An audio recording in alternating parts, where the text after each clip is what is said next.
Mes chers compatriotes, togolaises et togolais, la nuit a été longue, mais le jour tant entendu pointe à l'horizon grâce à la mobilisation massive du peuple togolais qui a porté majoritairement son suffrage du 22 février 2020 sur Dr Gabriel Agbeumessan Kodjo pour incarner l'alternance politique pacifique au Togo. Rendons grâce à Dieu et demeurons sans relâche dans la prière. Je voudrais de tout cœur vous remercier pour la confiance faite au docteur Gabriel Agbeumessan Kodjo, notre nouveau président de la République, et que je remercie de tout cœur de m'avoir porté sa confiance sur ma modeste personne en me nommant Premier ministre, chef du gouvernement de la République togolaise. C'est avec gravité et humilité que j'ai accepté ma nomination dans la pleine conscience des défis de taille qui sont devant nous. Je m'engage à travailler consciencieusement avec détermination et intégrité aux côtés du président de la République dans l'intérêt supérieur de la nation.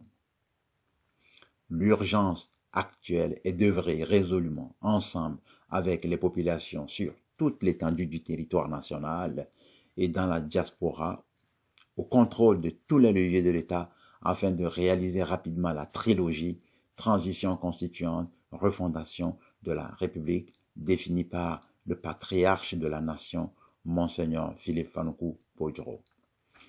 Permettez-moi de remercier vivement Monseigneur Philippe Fanuku Podjoro pour l'immense travail qu'il abat et les sacrifices qu'il a fait en vue de la libération nationale. Son nom restera à jamais gravé dans nos cœurs et ceux des générations à venir. Qu'il soit rassuré de notre entière disponibilité.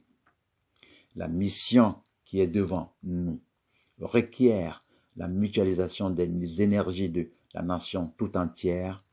C'est pourquoi j'en appelle à tous les leaders de l'opposition et de la société civile, aux leaders religieux et à tous les chefs traditionnels pour se joindre à son Excellence, Monsieur le Président de la République togolaise, Dr Gabriel Agbeumessan Kodjo, et à moi-même, afin qu'ensemble, main dans la main, nous brisions les vestiges de la dictature déshumanisante sur la terre de nos aïeux.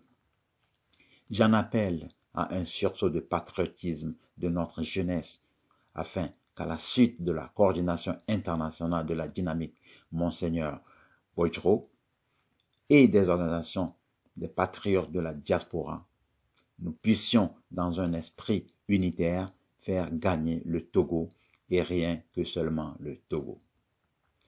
De tout cœur, je remercie la communauté internationale, particulièrement les États-Unis d'Amérique, pour leur posture ferme en faveur de la vérité des urnes et de la démocratie au Togo. Je travaille déjà avec le président de la République sur notre agenda politique et demande à chacune et à chacun de répondre massivement à l'appel de la République. L'heure est venue pour que les Togolaises et les Togolais recouvrent leur liberté trop longtemps confisquée.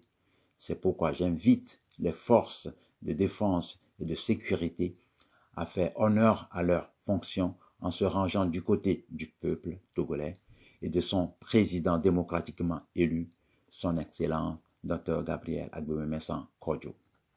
Je demande, en tant que Premier ministre du Togo, au président régulièrement battu à la présidentielle du 22 février 2020, son Excellence Faure Essoginan Gnassingbé, et tous ses alliés de négocier pacifiquement leur départ. Dieu bénisse le Togo et chacun de ses enfants.